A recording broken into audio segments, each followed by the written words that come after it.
तो बड़े बड़े, बच्चे के यहाँ बच्चे।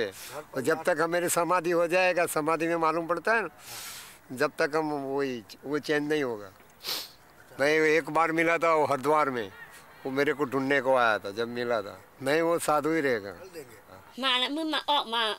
บ้านทำอีกขึ้นฮอดได้ขึ้นฮอดบ้านเก่านะปอมลงมาห้างเครื่องห้างขวางพวงฟาดเข้าอยู่ลูกฟาดเข้าอยู่กับพันแล้วแล้วจำค้นเข้าลงเหือก่อนที่ลงมาก็ขึ้นไปไวเด้อว่าเช่นมันจิตันเคลื่อนนี่ได้ว่าเช่นน่าสนเป็นส่วนเดียวนั้นมีสบายกันนั้นมาสบายกันสักน่าเลี้ยวฟ้าน่าเลี้ยวน่าสตูตึงมาเรื่องการลงเมาคือมาก็เป็นหันพวกอะคือไงน่าเลี้ยวฟ้าอยากมาก็มาไว้หันเนี่ยก็ใส่ก็เป็นมาสุดนะส่วนเดียวนั้นสบายมาที่อาศัย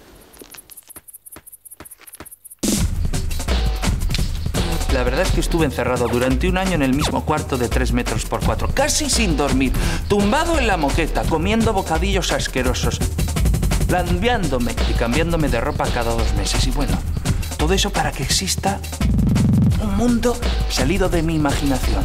Es un poco como ser Dios, ¿no? He centrado particularmente mi atención en hacer corresponder los movimientos de las imágenes con el sonido y la música. Y pienso que son 2 cosas inseparables, como los dedos de una mano, por ejemplo. Y pienso que en el futuro ya no se hará la diferencia entre sonido e imagen. Una misma palabra se utilizará para ambos. Je très contente, Imagina. Je montrais dans film Computer Graphique de Inyan Corporation que mouvement obtenu avec métabole inversé est très bien pour obtenir ressemblance parfaite avec l'être humain manga ou avec gentil dinosaure ancestral. Très bien aussi pour animaux marins de la mer comme méduses ou poissons fourrus. Aujourd'hui, à Inyan Corporation, nous développons ce micro-modem fax Internet cellulaire implanté directement dans la boîte crânienne. Avec, on peut envoyer email, transmettre des images, films, musique, sans aucune interface, aucune sorte. Liberté absolue de l'utilisateur, main libre, plus écran, plus clavier, conscience globale de la virtuelle communauté. Mais, obligation quand même d'avoir quelque chose à se dire, ah. Et puis, beaucoup de aspirine, s'il vous plaît.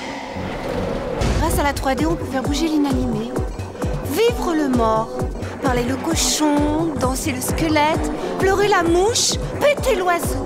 C'est tout un univers de créativité qui s'ouvre à nous.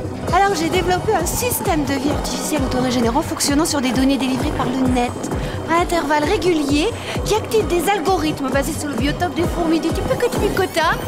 Ainsi, l'internaute participe sous la forme de communauté virtuelle à l'expansion constante d'un Tupperware en constante expansion. On modélisait une théière car la 3D permettait de le faire particulièrement bien et parce qu'on peut donner n'importe quelle forme à une théière finalement.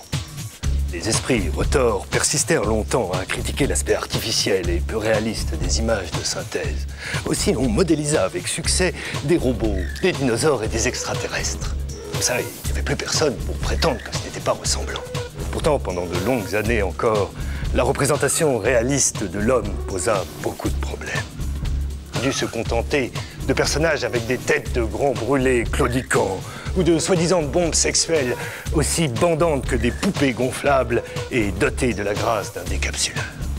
De sérieux progrès restaient à faire pour que le miroir soit parfait, pour que la recréation soit conforme au modèle, pour que les démiurges s'affirment. Imagine a planet where everyone wants to log on to the internet to make new friends, to create fabulous virtual worlds, to play zillions of incredible video games, to instantly and effortlessly gain access to tons of information. Or maybe just to take a look at naked people on a screen.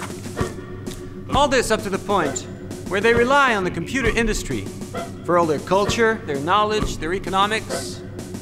Now imagine that on that planet, only one man controls the source codes and sets the standards for the industry. That would be rather cool, hey? I think I'm gonna buy me a Canal Plus. Ah, l'image de synthèse.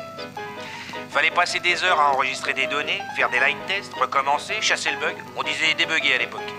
Relancer la machine qui plantait plus souvent qu'à son tour, attendre encore d'autres heures le rendu d'une séquence pour s'apercevoir que la patte du dinosaure passait à travers de son crâne ou que la fusée traversait l'œil de la lune par le nez.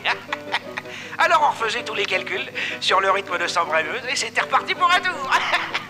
Ah mais ça, le public, il s'en rendait pas compte parce qu'on le faisait rêver, partir, planer, délirer.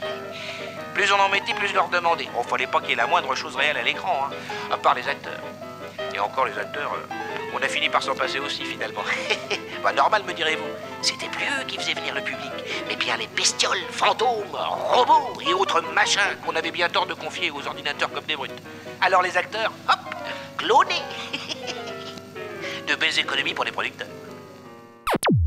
Dès le départ, François Ier mit d'importants moyens pour développer les logiciels de l'époque.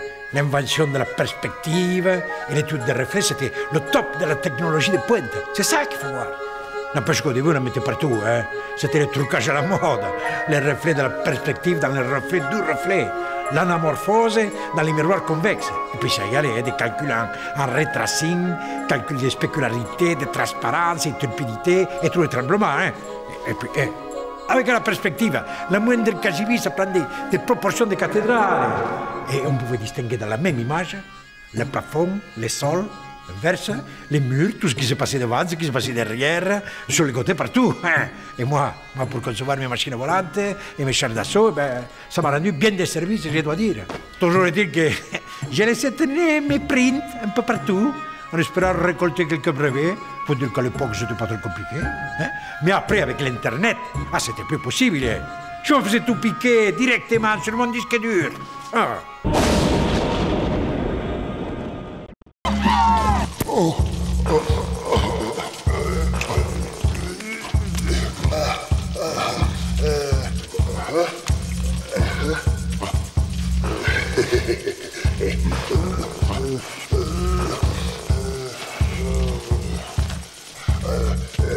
Flash.